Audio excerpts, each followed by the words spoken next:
طار. ايه النهايه بتاع الحوار ده؟ يا باشا ما انا لسه قايل لك. انت نسيت؟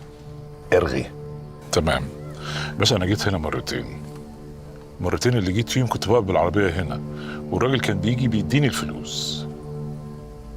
ده الحوار. يعني مفيش مثلا في وشه حاجه مميزه، حد بيستناه، حد بيوصله؟ ما نخلص بقى. مرتين اللي جيت فيهم الراجل ده كان بيخرج من المحل اللي هناك ده. المحل ده؟ اللي هناك ده. ماشي، اثبت بقى لحد ما اجيلك. تمام.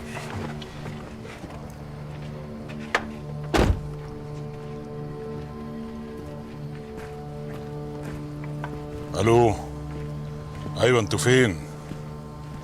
انا في وسط البلد هنا.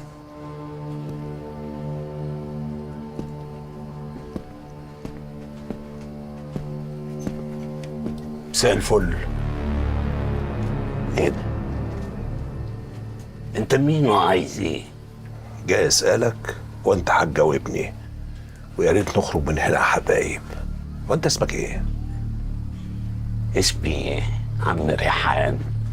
وما سألت السؤال ده يبقى انت مش من المنطقة ديت.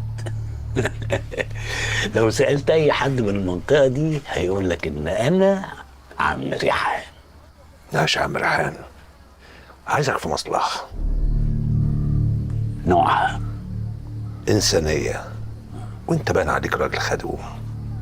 وانت باين عليك راجل شواف. بقى اتفقنا؟ اتفقنا. خلاص، شوف انت عايز ايه بس علي صوتك على الاخر. عينيا.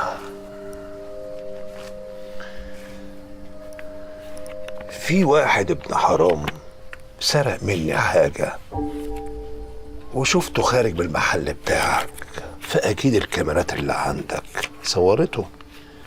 احنا بقى عايزين نبص بص على الكاميرات عشان نتعرف عليه ونجيبه من قفاه. يبقى الموضوع بتاعك ده مش عندي.